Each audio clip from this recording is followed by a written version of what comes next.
Semi-final 2 of Eurovision 2021 featured 17 countries.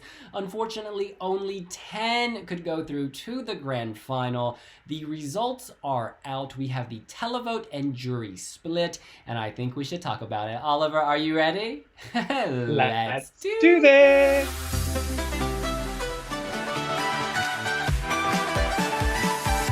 All right, before we kick this off, let's review the overall results. Starting with the top 10, it was Switzerland winning this semifinal, followed by Iceland, Bulgaria, Portugal in fourth, Finland, Greece, Moldova, Serbia, San Marino, and rounding out the top 10, Albania. And just missing out of qualification, we've got Denmark's Fear of Flamme, then Austria, Estonia, Poland, Czech Republic, Georgia, and rounding it out in last place is Latvia's Samantha Tina. Right, so let's quickly go through the podium finishers here. The gold medalist, the champion of semifinal 2. This was Switzerland's Gjon's Tears. He came third in the televote and he won the jury vote. This was classy. This was really classy. I was always concerned that the public may not respond as much as the jury, but he still managed to come third with the public vote, and he, of course, won the jury vote. I think the jury respected several things. First, the voice. The vocal was great. He was better in the live performances than he was in rehearsals, because he's a performer. He's an artist, and he responds to the energy. And second, the amazing TV work. This was technically very complicated. There must have been hundreds of light cues and camera cuts, so much going on, and TV producers would have respected that. It looked expensive, polished. The outfit I found a little strange, but it worked with the avant-garde vision they went for. Oliver, what do you think about Switzerland's win? Yeah, I've got to be honest, this wasn't a song that I responded to. I think actually in the Wee Wee Jury, I was the lowest score that got removed. I still respect it for its musicality, obviously. But yeah, that was a big concern of mine, how the televote would respond, because ultimately it has got a lot of things the juries are going to like. It's got the voice, it's got the interesting staging, it's got all of those things that people from a bunch of different media backgrounds are going to respect. And I think that, I think deservedly so. There was clearly a lot of thought and a lot of effort went into that. I do think that the outfit was a little bit of a choice. The choreography, definitely a choice. Some choices were made. But at the end of the day, if you're going to do that well with the jury, it doesn't matter. Like, come on. He's only beaten out Iceland by 3 points overall, which is very, very slim margins what we're talking about. But yeah, a deserved win nonetheless, I think, even if the public weren't digging it as much in the final as they did in the semi. Like, Gjon's Tears should be absolutely proud of what he's achieved for Switzerland. And we move on to the silver medalist, Iceland, Dathi, and Gagno Magnid. Now, this was not just a musical story, this was a media story. They came second in the televote, behind Finland, interestingly. So, of the acts, Switzerland beat them overall, but Switzerland was third in the televote, and Iceland was second. Iceland had so much going for it. Yes, it was the backup recording from the rehearsal, but you didn't really notice that on TV. It was seamless.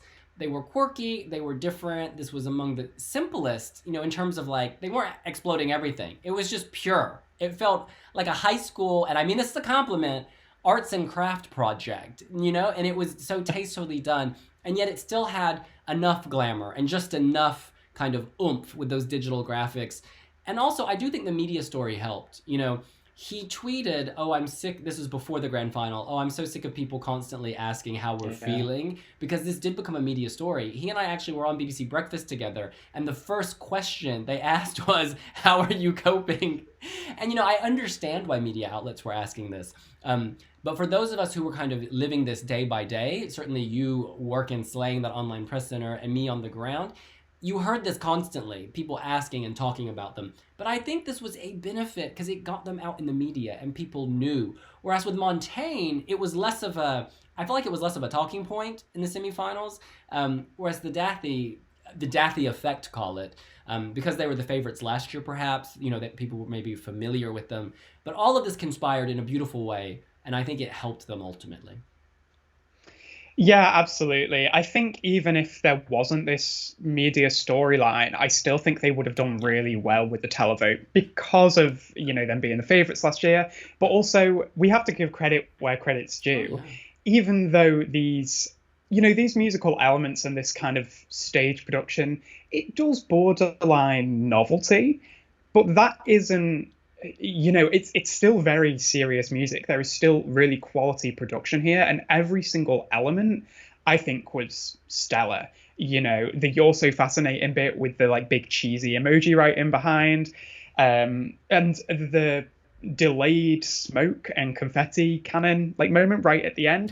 Just everything was so well thought out. And yeah, I absolutely love this song. I absolutely love Dathie o Gad Magnydd. There's nothing I can fault about it. And 3-point margin behind Switzerland, that is incredible, especially when we look at the duality between those two songs. It just goes to show the diversity of Eurovision, especially in this semi-final, and especially the diversity that televoters and jury voters will pick up on. They're not just looking for one thing in particular. They're looking for the best of the bunch in specific categories. It transcends genre, it transcends borders, and that's really exciting. Absolutely. There is someone for everyone, and there is some song for everyone. So you just got to do you. I think when we look at the acts that did really well, all of the songs did feel sort of organic to them in some way, and there was that connection. All right, the bronze medalist overall, Victoria, Growing Up is Getting Old. This was second with the jury, behind Switzerland, just a 7-point difference. So it was actually close with the jury. Its downfall, you could say, was coming 6th in the televote. But my God, let's rewind 10 years ago. Here we are talking about Bulgaria coming 6th with the televote and that being a bad thing. They have come so far, leaps and bounds. This was a beautiful performance. To me, this was my personal winner of semifinal 2. I absolutely loved this. Just amazing. Yeah, it was tasteful. It was classy. It deserves that second place with the jury. It deserves to be pushing towards the top overall. It was just a moment. She's brave. To go a cappella at the end, to be completely exposed, not just musically, but also emotionally, that's brave. That's bold. She did that. Bulgaria is going to win Eurovision soon. They will. Yeah. Because they have such momentum, ambition, desire, drive, and she has helped push it forward. Her song last year, Tears Getting Sober, huge favorite. She, just like Iceland, Bulgaria said, okay, we're going to live up to the hype again. And they did. And I'm just so happy for them. I understand why the televote is slightly lower. This was so pared back. You've got Finland, which won the televote, exploding everything in your face, rock on. This was very simple and pure. So I understand why maybe it wasn't as immediate to televoters. However, I'm so thrilled the jury respected this. Yeah, I agree. I actually thought going into this that it was a contender to win the semi-final. And clearly, top 3, there you go. Almost winning it. I think it is actually interesting, though, that the televote put her lower because, like we talk about Iceland having this storyline, Bulgaria also had this very public storyline about Victoria and her father and motor neuron disease. And, I'm not one to believe in, I don't want to call it a sympathy vote because that's not what I think it is, but it is a way of connecting with audiences. And I thought that could potentially play to the televote and, give Bulgaria an advantage there. But perhaps there was just other things surrounding it that people were more in the mood for, coming back to Eurovision 2021. Maybe people didn't want the slower ballads. Maybe people did want the more super uplifting, energetic, high energy things. And that's fine. But either way, she's done really well. And like we say about Bulgaria, 10 years ago, Love Unlimited. Do you remember that? Was that 2012? Oh, yes, I remember, Boo. I remember. Yeah, that, like, the thought of Bulgaria getting to the grand final like 10 years ago, they were almost always just, it was an uphill battle for years for this country. And yeah, Bulgaria is guaranteed a win in the next 10 years. Even sooner, I'd say. Oh, let's make it next year. Let's make it next year. Sofia 2023. Now, we're not going to go through all 17 in order, but we are going to switch to the televote jury split now, which will bring up many of these countries. Let's quickly go through the televote results just so everyone's on the same page. First place was Finland's Blind Channel, followed by Iceland, Switzerland, Moldova, and Portugal. Bulgaria came 6th, while Denmark, Greece, Serbia, and San Marino rounded out the top 10.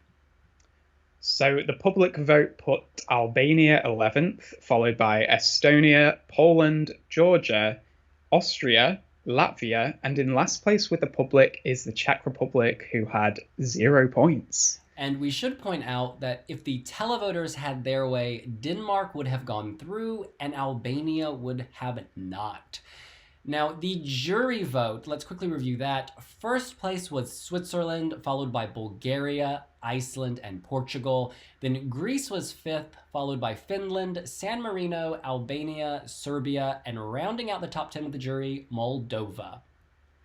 And then 11th with the jury is Austria, followed by Estonia, Czech Republic, Poland, Denmark, Latvia, and in 17th place is Georgia with just the 1 point. So am I correct in saying that all of the jury favorites made it through to the final? Yes, the only difference between the two is that Denmark would have gone through with a televote and Albania wouldn't have. So the jury's got their way overall. Ooh, the jury's pushed Denmark down to 15th, Yeah. goodness. So let's talk about the big news. Finland topped the televote in semifinal 2, but they were 6th with the jury. I'm so happy for Finland. I love this. We talked about the battle of the rock songs this year, and we were like, only one can slay. But no. Multiple rock songs can slay. I think this says a lot about Eurovision. Eurovision is not just Eurobops. Eurovision is not just sad boy ballads. You can have different types of rock, and they can both do well. Winning the televote in a semifinal with some big contenders, Switzerland, Bulgaria, Iceland, this is fantastic. This should be a huge motivation for Finland, for Uden Music and Kilpailu. Clearly, it's working. Their system is working. The guys from Finland are so nice and warm. When you see them, you see, all black, tattoos. But in our interview in Rotterdam, they said, you know what? Sometimes the people who look the most rock feel the most. They have the most emotion. And I actually believe that. They were so lovely, so kind, so generous. And to see them do well, because they were down and out a while ago. They were saying when the pandemic started, they were down and out, no gigs. They were like, oh my God, is it over? I'm just really pleased for them. Oliver, are you surprised they won the televote? I'm actually not. At first I was, yes. I was very surprised when I first read this result, especially with how tight it is at the top between Finland and Iceland. I thought it was going to be Iceland all the way. But then if we flash back to UMK a few months ago, how many points did they win by? It was more than 400 points in the televote. It was a ridiculous number, absolute landslide victory. So, and let's just say the quality at UMK this year was above and beyond, so strong. Yeah. And if they can win the televote there, then it was clear that they were going to do well in the televote here. Regardless of what you think about the song, and you all know that I'm not a massive fan of this song, you can't fault them for energy. And like we said before about maybe the difference with Bulgaria and the televote, I think what people really wanted this year is that energy. And Finland brought it. They filled out that arena. They can really work with an audience. And I think every time that we actually saw them perform, in rehearsals, I was really skeptical because it was shaky. There was a bit of stuff that needed some work, but they are the type of people who clearly thrive off a live audience. And it's paid off for them once again. I've got to say, me and Sinan were watching the grand final. We had amazing seats. Shout out to Moroccan Oil. We were like meters away from them. And when they came on, the energy, the heat, it honestly felt, we say this a lot, it felt like a real concert, but this felt like a real concert on fire. It was everything. And in that moment, we looked at each other and we had this inkling, well, this is going to do well. Because the energy changed in the room. Like, you can feel it, and we felt it with Finland, so I'm so glad it worked out for them. So the biggest rank difference between the jury and the televote was for Denmark. Fyra og Flamme were 7th in the televote, but the jury ranked them 8 places lower in 15th. I can understand this, actually. I think, you know, for people at home, the dancing was mesmerizing, it was feel good, it was fun, there was a sweet tenderness to it. But for juries who are like looking for hits, you know, a lot of them are radio professionals. They're looking for radio-friendly music, and Danish language pop may not go down well in, say, the United Kingdom. It's not just because of language. Look at Måneskin, you know, they have a kick-ass song that managed to translate beyond language and is charting here. But something about the Danish song did feel very local. I don't know. It made me happy and I enjoyed it. But if you're sitting in a jury, you know, do you give a high score to the crazy man dancing in the 80s clothing, running around the stage with a mic, singing in Danish? Or do you give it to someone else? Because they have to think about, oh, my name's going to be next to this, and the public's going to scrutinize me, blah, blah, blah. I enjoyed it. I really liked it. But I think music professionals often have a different set of criteria. And it is influenced by the fact that their name will appear on the score sheet, and they don't want to be harassed online. Yeah, definitely. I do think that always has something to do with it. I mean, look at Hatari, Iceland in 2019. There was some discontent, shall we say, from the jury towards that song. And I think it kind of had something to do with the connection between the names and then the imagery of this like BDSM kinky stuff that was going on stage. They didn't necessarily want to put their names to it. So I can kind of understand they might not necessarily want to put their names to a song like Denmark, but props to them for doing so well in the televote. I mean, 7th place when there are so many like other favorites in this semi. Actually, no, let's take it back a second. A while ago, a lot of people were saying this was a weak semi-final. This isn't a weak semi-final. No. None of these semi-finals were weak. I mean, maybe some of the more favorites were in semi-final 1, but this was not weak at all. This is really strong. And Denmark, last in the running order, I think did them a lot of favors with the televote because it was so energetic. Going right after Switzerland, Jon's Tears, you couldn't have more of a contrast between those two songs. So regardless of how you feel about where your tastes lie on the musical genre spectrum, let's say, you're going to be either closer to Switzerland or you're close to Denmark. And I think a lot of people, these are the two songs that will have stuck in a lot of people's heads. One thing that's jumping out at me is that Latvia, although Samantha Tina finished last overall, she did not finish last with either the televote or the jury. Latvia was 16th with the jury with 4 points. Do you think Latvia deserved to finish last if you had to rank all 17 entries? Yeah, I do. I think, honestly, it had to be the contender for last place. When we reviewed these songs originally, I talked about Latvia.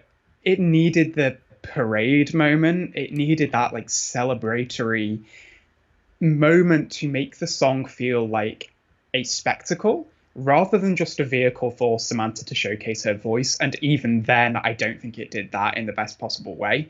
But look at the duality between this song and Russian Woman, where Manisha turns around and she's got that huge LED screen of women, non-binary people, trans people from Russia, which is so progressive when we look at LGBT rights in Russia. You know, that is the message that I wanted to see from Latvia. Yet instead, we got this very confusing display of Samantha looking tiny on the stage, these singers in visors, which I understand was the gimmick from last year. But when you've got other things that are coming over from last year, Samantha Tina's visor-wearing singers is not the thing that I remember. I think about things and Tears Getting Sober. They're the songs that stick with me from last year.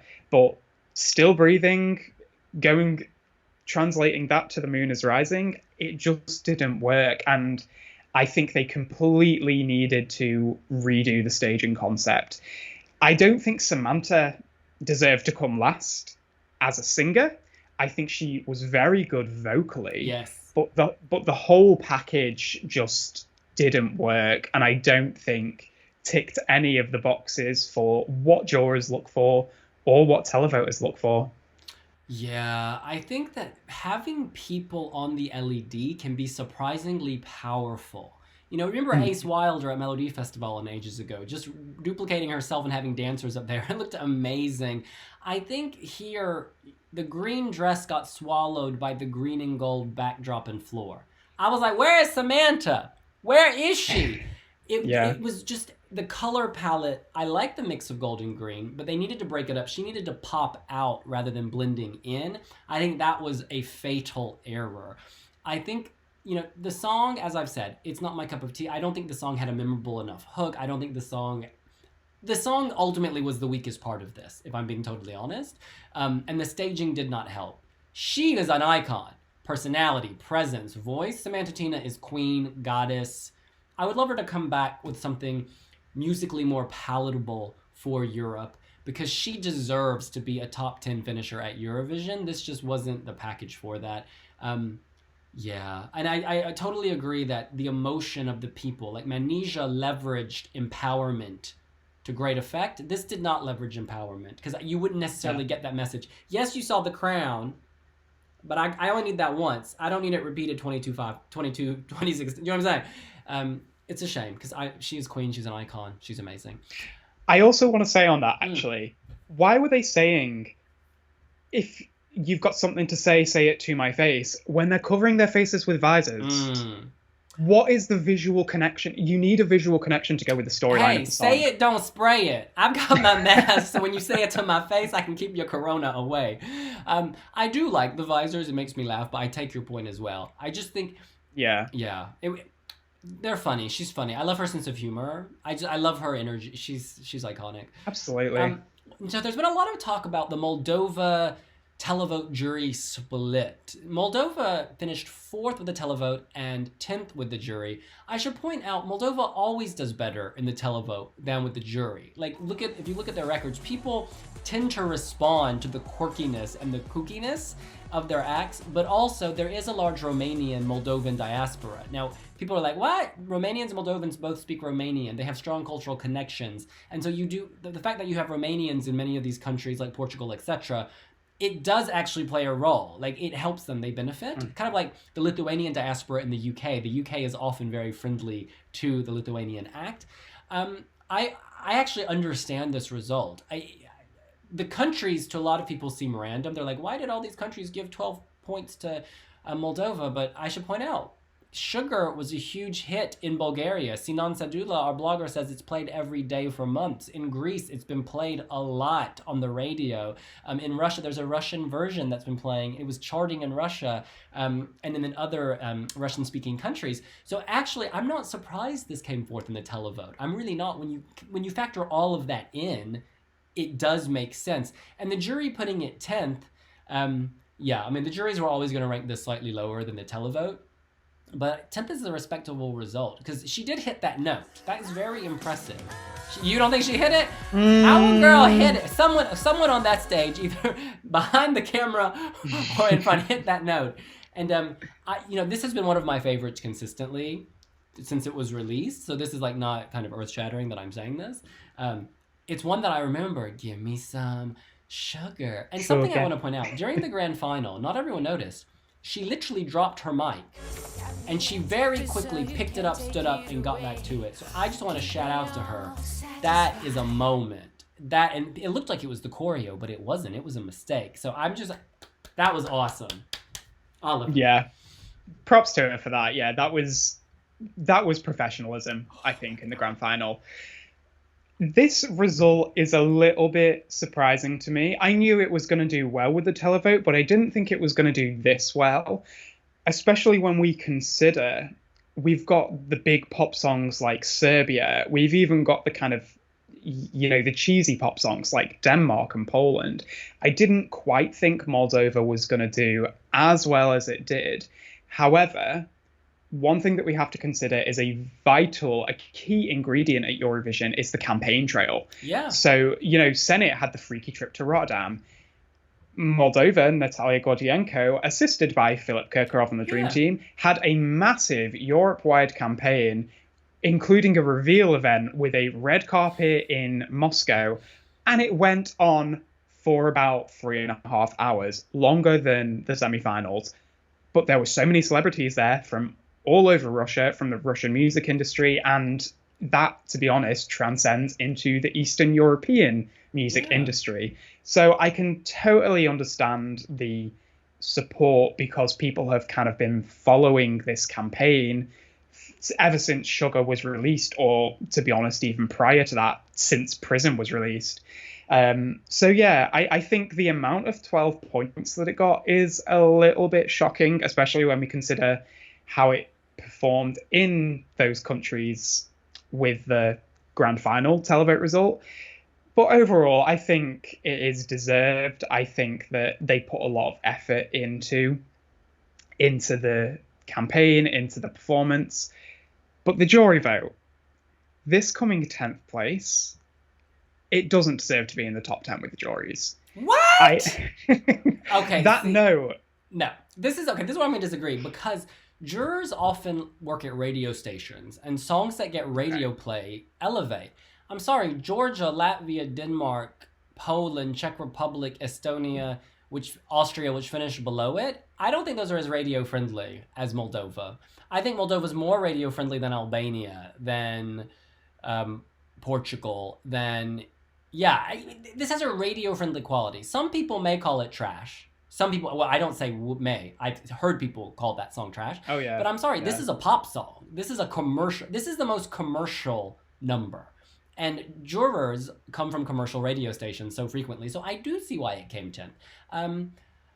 It's always going to be divisive, because this is the only, I'm going through this list, this is the only song I would call a banger in here. There are no other bangers. Like, this has a beat. This has that maroon thrust. Nothing else has that. Because I don't consider Czech Republic a banger. I consider it upbeat. No. But, look, we're going to agree to disagree, but I can understand. And also, we should talk about the Kirkorov effect. He's hugely popular. He sells out arenas in a second in countries like Latvia, Georgia, Estonia, Bulgaria, where he was born. So there are lots of different variables here. And I'm just going to conclude by saying, Natalia, that interview, at the end of our interview in Rotterdam, girl got me emotional. She talked about her mother died when she was young. She knows struggle. She knows what it's like to fight, because people just assume, rich woman's had everything handed to her. Oh, no. She has lived. And if you rewatch the end of that interview, I think it will change your perspective. Not you, but it could change people's perspective on her, because she's a very deep, sweet, sincere person. And we were all on our team kind of like, you ask her one question, she answers 5. But she does it so authentically and so beautifully. I will stop. I do just want to say on Moldova, actually, now that I'm looking at it, yes, it did deserve to come in the top 10 with the jury, because I'm looking at the ones that are below it. I take back my point. I totally understand that radio friendly. However, my problem is I watched the jury show and her vocal wasn't up to scratch with how it had been before. And that note was an octave below what we heard, because what we heard was the pre-recorded backing vocals, and she just very quietly sang the octave below. And it wasn't stable for that whole 17 seconds, which she claims is one of the longest notes in Eurovision history. I just didn't think that moment was as impressive as they intended it to be, and it felt like more of a cover-up than anything else. So that's why I'm surprised it's so high with the jury. But everything else about the song, everything else about the horns and the kind of danceability about it, I can completely get on board with. And looking at it in comparison to the rest of the results, I get it. And you raise a good point, actually. The jury show is, of course, the night before. And so that may explain this split as well, because the jury performance was not as good as the televote performance. In any case, we move one. And the next thing we are going to discuss is Portugal, because my God, this exceeded people's expectations. I think a little bit of color goes a long way. You know, in Festival da Canção, we went from black and white to sort of, you know, blues, basically. It was blue and green, wasn't it? But then here, they went from black and white to Technicolor fantasy. It took us on a journey, because this song, what it struggled with for me was dynamism. And by adding those beautiful tropical hues, sunset hues, however you want to describe it, with the LED of the woman walking down the runway as Tatanka walked, that was beautiful. That really elevated this. And I think even if you didn't know the prostitute backstory, this created the dynamism it lacked at Festival da Canção. So well done to RTP for adding that change. That's a big change to add, but it was so effective. Yeah, I have been championing Portugal since day one. I didn't think it was going to go through, but I'm so happy that it did. I think the Black Mamba and Pedro Tatanka especially, they're so likable. They're like such a, you know, listening to them talk in the qualifiers press conference, Tatanka wasn't necessarily answering the questions if you go back and watch the footage, but just listening to him talk, he seems like such a nice person. And I think that really came across in the performance. There was an authenticity there. There was a sensibility. And I also feel like it felt very natural. And every time they performed it, it was slightly different. He would change the melody or the inflection just the tiniest bit. And it really felt real. And a lot of jurors respected that, clearly. The studio cut, again, I can understand why people don't like it. It's a bit repetitive. It's a bit monotonous. But as a package, this is really, really strong. And I think this is a very, very strong result for Portugal. I would love to see another Portuguese victory in the future because I just absolutely adore Portugal and I want to go back there. Can we talk about San Marino? 10th in the televote, 7th in the jury vote. Now, I enjoyed this a lot. I just thought it brought together so much stuff that shouldn't work together, but it did. I think the inclusion of Flo Rida was great for the hype, but even putting that to the side, she performed. Sinit really performed. Vocally, she sounded great. I loved the bonkers choreography. You know, she said head, breast, booty. That's what she told me. Head, breast, booty. I just loved so much of this. The colors, the Eritrean instrumentation, the Italian language. It was in your face. It was fire. I expected San Marino to get its best result ever. They deserved to get their best result ever, and they didn't. This qualified in 9th position. You know, she did open the show, so we can say she did open the show, but the Roop opened their show and they actually slayed their semi. So that's not the excuse. Maybe Europe just thought too much was going on in this. What's your explanation? I think San Marino is such a strange one to analyze because where does the televote support come from for San Marino? Kind of with Moldova and with, you know, we can explain like Romania, with Portugal, we can say connections to Spain, the UK and Ireland, Greece and Cyprus. San Marino is kind of like a really small nation. Yes, there's Italy, but there's no San Marinese diaspora, or if there is, I don't mean to speak out of term, it's going to be very little because of the size of the population. So I can understand the televote there. And again, like you said, first in the running order isn't always that helpful to the televote. But yeah, the jury, like you said about Moldova being the only banger, I would say San Marino was a banger. Like, yeah, absolutely. That's true. And I would have thought, I mean, it did do better than Moldova in the jury, but I just expected this to do so much better than it did. I think it deserved to. And I think this is... It's funny, actually. There's somebody on Twitter, forgive me, I can't remember this person's name, but I would credit them if I could, listing all of the comparisons, or rather areas where Sini outperformed ABBA at Eurovision. And it's just really funny. And it's like, she's been really successful in this whole campaign.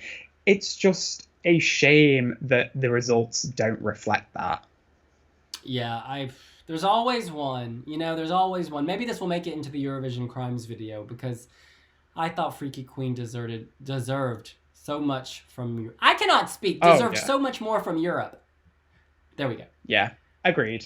Now, let's quickly just wrap this up with our final random thoughts. Let me kick this off by saying Georgia getting more televotes than Austria kind of floored me.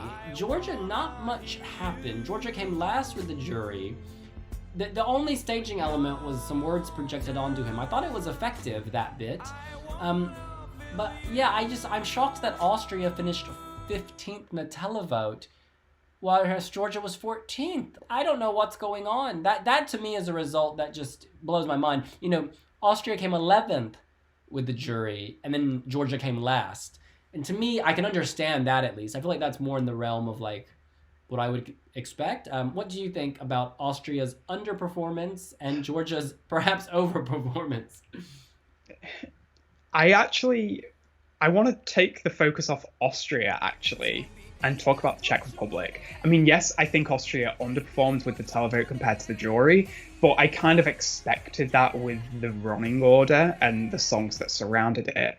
But Czech Republic getting 0 points while Georgia gets 15? I'm very curious to know what audience is responding to the Georgian song over Benny Christo from the Czech Republic. Perhaps it's a cultural thing. Perhaps it's something to do with population sizes. I mean, this is the thing with Eurovision, is it's not always necessarily proportionate, which is a good thing because it means that no country is more important, let's say, than another. So in one country, the person who comes first in the televote might get 1,000 votes and they get 12 points. And in another country, they might get 1,000 votes and they get 0 points because of the size of the population.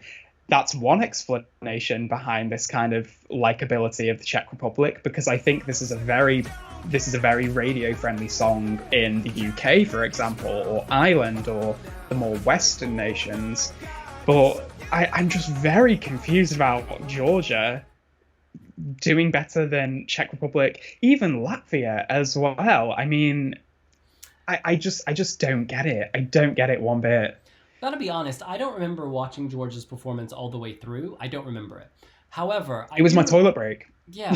However, I do remember that the Czech Republic had this very big stage, and I think when you try to fill a big stage with lots of dancers, it ends up looking very empty.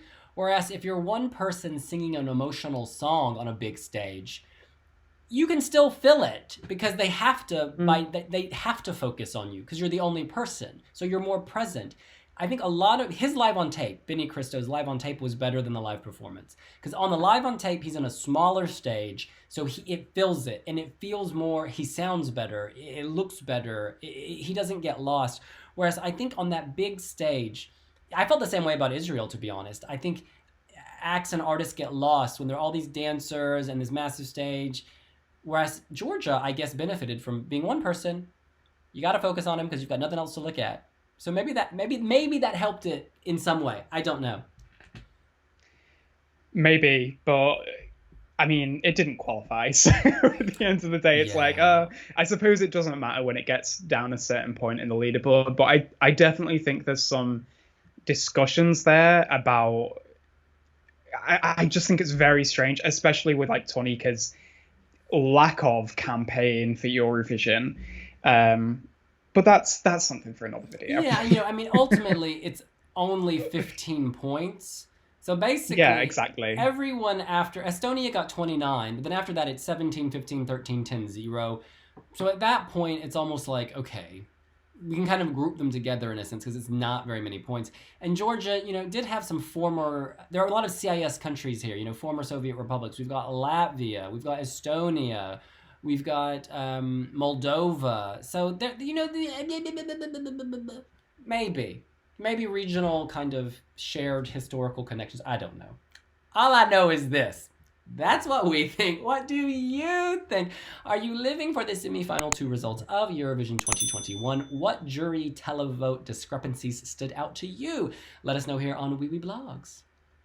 And you can follow us on socials. We're on Facebook, Twitter, Instagram, TikTok, not Pinterest, not OnlyFans, but anywhere else, give us a follow.